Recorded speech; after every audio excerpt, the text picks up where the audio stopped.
Once upon a long ago, in Ireland they say, there lived a man called Stingy Jack, who never liked to pay. He'd dine and dash, and rarely tip, for all his food and drink, until one day he met a man whose eyes were reddish pink. "You drink, you cheat," he said to Jack, "so I'm here to claim your soul." "Is that a fact?" Jack calmly said. He bit into his roll. "I am the devil, Beelzebub, presider over hell." "Old Nick, you say?" Jack snorted back. "That vaguely rings a bell." "It's Hallowe'en," the devil said, "and I have had enough. I'm here to take you down to hell. Your time has come," he puffed. "Fine by me," old Jackie croaked. "I bear you no ill will." He downed his whiskey from the cup. "Now kindly pay my bill." "I didn't bring my purse with me, and we really should be going."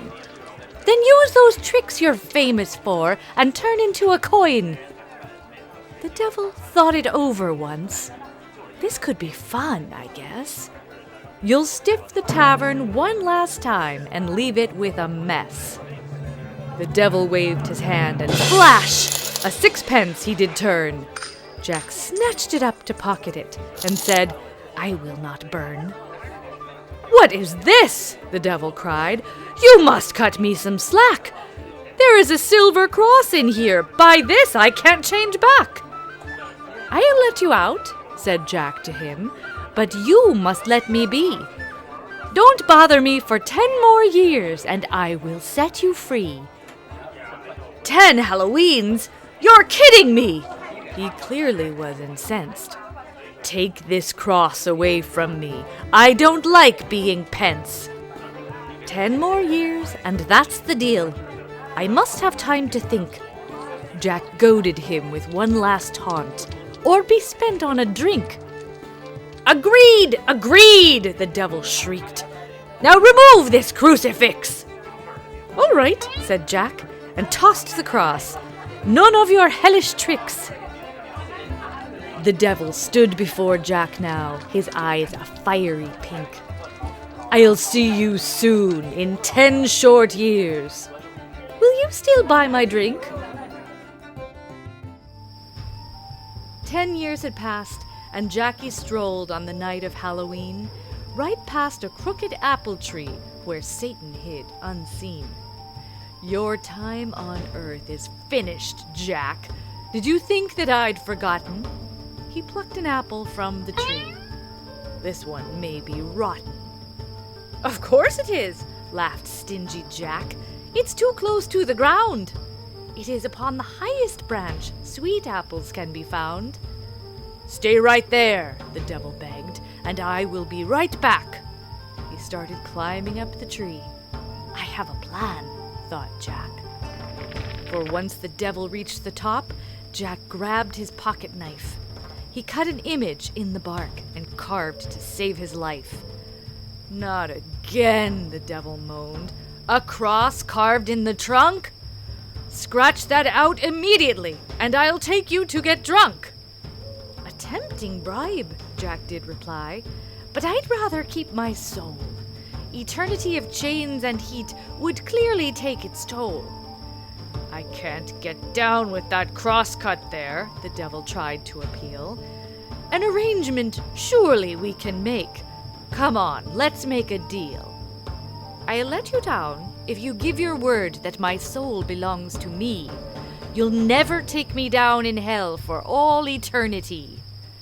"That price is high. This is my job," the devil did decree. "Suit yourself." Jack turned to go. "You now live in that tree."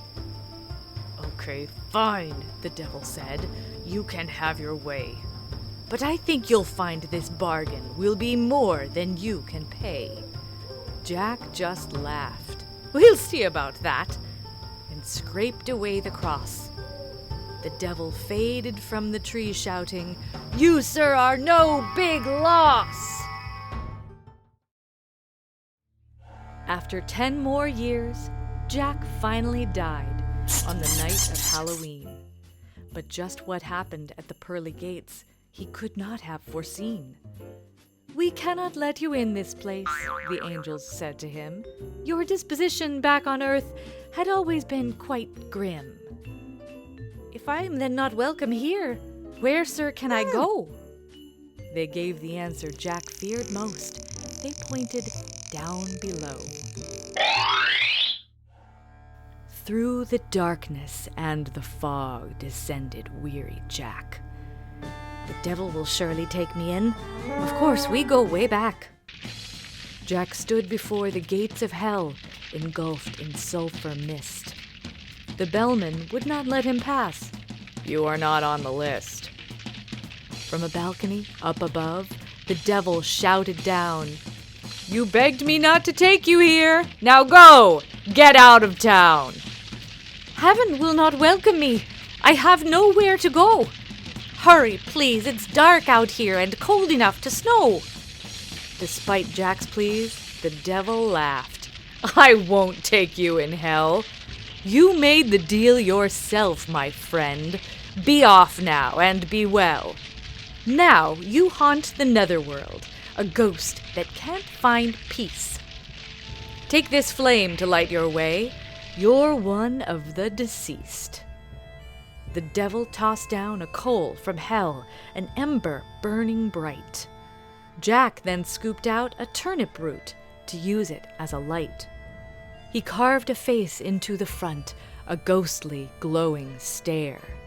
Jack hoped it would help to find his way, haunting the autumn air. The devil can't be tricked for long. Now Jack has proved this true. You won't outsmart him much before the devil gets his due. The veil is thinnest once each year on the night of Hallowe'en, when Jack of the Lantern ghosts about with hopes that he'll be seen. Once upon a long ago, on Hallowe'en they say, the first jack-o'-lantern was carved that night. We still do it today. The end.